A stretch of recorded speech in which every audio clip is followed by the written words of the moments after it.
of heartbreak as South African fans watched their side go down 3-1 after grabbing the lead in the 51st minute and creating a raft of chances. Here are the results from last night's group matches. Now, first up, as you all know, Senegal and Ghana played to a 2-1 loss for Ghana, and then South Africa lost 3-1 to Algeria. Now, to talk about the AFCON Group C matches from last night, we're joined by football analyst Solomon Izang Ashoms. Good morning and welcome to AM News. Thanks a lot. Good to be here. Solomon, I can't say it's good to be doing this particular analysis on my side because I'm South African through and through, but I need to be objective about it since I'm a journalist as well. But first, let's start with the very first match. Let's start with the Ghana-Senegal match, a little easier for me to talk about. The rivalry between these two is quite fierce. Definitely. I mean, you have to look at it not just from the African continent perspective, but you have to look at it from West African perspective. Now, Senegal has never won the Africa Cup of Nations. And Ghana, the last time that Ghana won AFCON was in 1982. So we're talking about 32 years, and they've been a very talented bunch, and they've been got to a few finals. In Angola a few years ago, they got to a final, but they've not been able to just win it. You know, they went to the World Cup, obviously, they performed very well. But Senegal, on the other side, they have a very talented squad. A lot of their players in the French league and also in England, but they've not been able to do that. And between the two, anytime they come together to play, the rivalry is very, very hard. And watching them yesterday, obviously, for me, Senegal was definitely the better side through the 90 minutes. Right. Now, before we touch about through the 90 minutes, I do remember that the European interest is fairly high. I mean, on social media, when Senegal got the equaliser, a whole lot of people were talking about UFC equaliser, but mentioning his English Premier League side. Yes. They'll be very happy for the side as opposed to for the Senegalese itself. So quite a strong link to European football, isn't it? That's right. You know, quite a very strong league. A lot of them play. I mean, he plays for Stoke City, and there's quite a lot of them that have been doing so well in the English Premier League, and the English press obviously will pick on players that are doing well, that plays in the English Premier League. And the winning goal in the 90th minute, the last minute rather, came through Musa Sow. He plays for Fenerbahce in Turkey. So you have a lot of these players who are well experienced and playing in the European Champions League. They're playing in the top leagues in Europe, and a lot of them, obviously, that is good for African football, and it creates a huge talking point for African football because some of these players are not just African players, but they are, global stars. Now, interesting that. Now, I would beg to differ on the full 90 minutes being Senegalese. At first, to me, it seemed as if the first 15, 20 minutes, Ghana was soaking in pressure, but looking solid and keeping their shape. In fact, so much so that to me, it seems as if were they to carry on in that same vein, they would be able to sow the disarray required to beat Senegal. So I'd say the first 20 minutes was Ghana, and then from then on, it was Senegal. How far off the mark would you say I was? That's very, very true. Ghana was really a better side in the first 15, 20 minutes. I thought, that's the kind of football that I know the Black Stars of Ghana play. And I thought, there's going to be some sort of consistency throughout the 90 minutes. But obviously, they got to a place where they lost their shape and they pulled back a little bit. And you don't do that against the Teranga Lions of Senegal. They really push it. They're a very physical side, much more than Ghana. So physically, they're strong. And I think their fitness is also really top there. Maybe Ghana missed their inspirational captain, Asamoah Gyan, who was down with malaria. But at the same time, there's the Ayew brothers. I thought Ayew Jordan got a good chance, a header in the second half to seal that up, but they couldn't.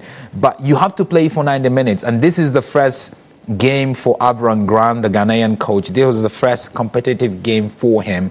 So he's trying to understand the team in itself. But Senegal in itself, they kept their shape. They used the counter-attack. They were very strong in the air, and they really used that to their advantage. But the Ghanaian defenders, especially Awal Mohammed, who plays his football here in South Africa, obviously, he was a bit lazy, if I might say that, in really making sure that you stay with the man, the Senegalese striker, which he failed to do. All right, now people must note that South Africa will be facing both these sides and trying to get out of Group C by hopefully doing extremely well In fact, beating both of them.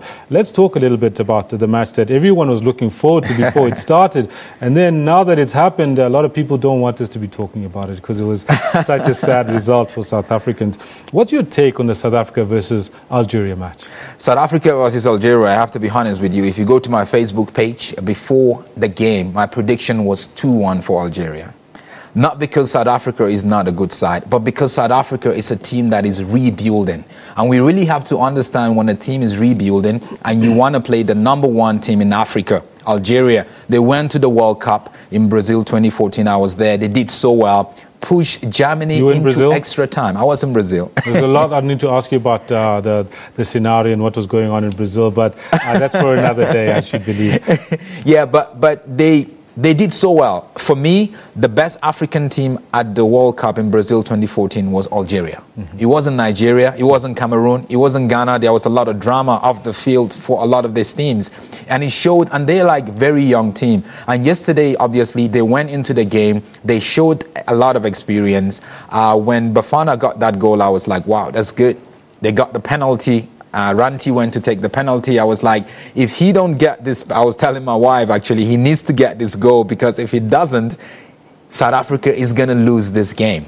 Now, an experienced team, if you want to know a good team, you have to know a team that plays very bad in the game, but they still go ahead and win. The better team for this game between Algeria and South Africa, slightly, it was Bafana. They had Algeria. They soaked up. I do believe that they seem to have done extremely well. They started soaking up that pressure from Algeria and didn't allow them to score, and they managed to score first. And at some point, one could see the goalkeeper frustrated with his defenders about how leaky they were, and allowing Bafana to come at them, to dribble at them, pass at them in the 18-yard area. Bafana were doing extremely well until a certain point. Extremely well. The goals they created, the opportunities they created was excellent, you know, because they use the space in between the Algerian defenders. They have tall defenders, so they use that space and they got, you know, in there. They got about 5 clear chances. No, absolutely. What would you say were the key moments for you in this particular match? The key moment for me was definitely the penalty. The penalty was a key moment for me. If that had gone in, that would be 2 goals up. People that there's been a lot of talk about the penalty itself on social media, which we'll cover shortly. In terms of who is Ranti in terms of the penalty takers for Bafana? He's apparently not one of the known penalty takers. In fact, during practice, he's known not to have gotten too many into the back of the net. He's never scored a penalty for Bafana. And also for me, I go back to the bench, to the coach. You know, the coach needs to make sure you appoint 2 players that needs to take the penalty. But I think in this team right now, they don't have a player who is a penalty taker. And that's really not quite exciting. What about Rivaldo Kutsia's injury? Shakes Mashaba has been noted to say that that's when the team lost its shape, when Kutsia was taken off. An injury which, by the way, might actually rule him out for the rest of the tournament. We don't know, and we'll hope not. 18-year-old, first time on the big stage, and also for Bafana, quite a big blow. What do you think about that as impact on the game for Bafana? Yeah, I think he's a very key defender for Bafana in defense, and losing him was a big blow. And you know he lost. They lost him very early. I think around the 28th minute or so, and that was like a big blow. He's been part of the defense, right from day one when Shakes Mashaba took over, and to lose an experienced player like that is quite a big blow. And also, Eric Matoho was not there. I thought if he was there, so and Eric Matoho, if they were there, definitely from the midfield to the defense, it would have made a whole lot of difference. Do you think the weather is going to, like 30 seconds or less, do you think the weather is going to play an effect on the teams, the humidity, especially considering there are no drinks breaks here like there were in Brazil, and the conditions are fairly similar? Yeah, the weather is definitely going to play a huge role. That's why, you know, South Africa went to Gabon to train just to be able to get a feel of the weather. And we've seen a whole lot of the teams, but it's football. You have to make sure you use the conditions to your advantage. All right. Now, thank you very much, Solomon. There's so much more I want to ask you, but we've run out of time. We're at the top of the hour almost, and we need to move on. And we do hope to be chatting to you a lot more. Definitely. Thanks. All right. Now, that was amazing from Solomon Izang Ashoms, a football analyst who's been in the business for a while and he knows his stuff. Now, on social media, there have been a lot of reactions, and here's what you've got to say. As promised, we want to hear what you've had to say. Bafana played well, we know that, and that's from Zuko Amilito Zeka. And RSA Minister of Sport, Mr.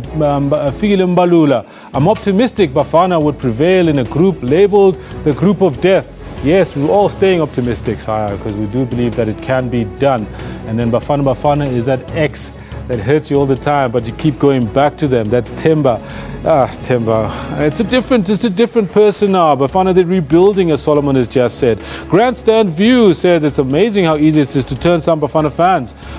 Good one. A good performance marred by costly individual errors, and they jump ship.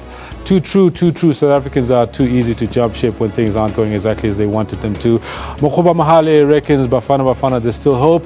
And you will believe 100% proudly Mzansi. Interesting enough, there aren't any tweets about Tukula Rantia and his penalty, but I do believe that those are probably towards the bottom of this list, which we might not have time for. Joe Cran reckons no good blaming individuals last night. Collectively, Bafana didn't take their chances. Collectively, they lacked defensively. That's it. Just a quick one before we finish off with you, Solomon. What do you make of that? I mean, the general thing is that some people are saying, look, you know what? Don't lose hope just yet.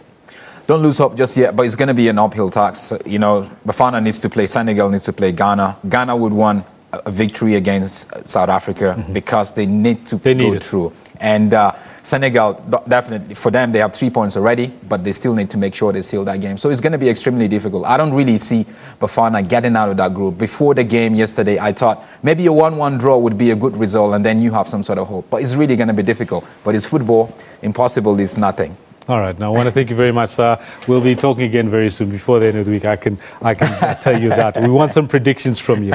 All right. And, well, Tsietsi Munari is also here with us to chat a little bit about those conditions that we're talking about in Equatorial Guinea. Tell us a bit more about that. I think it was quite important what Solomon brought up about the humidity. You know, humidity has quite a big impact, and you can already see 74% of it, you know, because of minimum temperatures and maximum temperatures are so close to each other. So evening weather is almost the same as daytime weather. So that has a very, very big impact. Here's a quick question. What does 74% humidity mean? Is it like running with a plastic bag all over your body? Basically, it's going to dehydrate you very, very fast. You know, you need a water break, basically. So come halftime, these guys need to, you know, swallow gallons and gallons of water. Drains you, you know, lack of oxygen in the legs, and actually makes you a lot slower as well. So yeah, it's really, really big. All right, now tonight we've got that match, that 6 p.m. match, Cote d'Ivoire, Guinea. Yeah, exactly. I think something we also need to talk about is that both matches are being played on the same pitch. So right after the same game, you know, Stadio de Malabo is getting another game. So what's that going to do on the players? What's that going to do on the game? You know, movement of the ball, the smoothness of the pitch. So not just the weather to look out for, but also the environment of the pitch. Yeah. Now, thank you very much for that, Tsietsi. And I do believe that this is where we hand over to you now.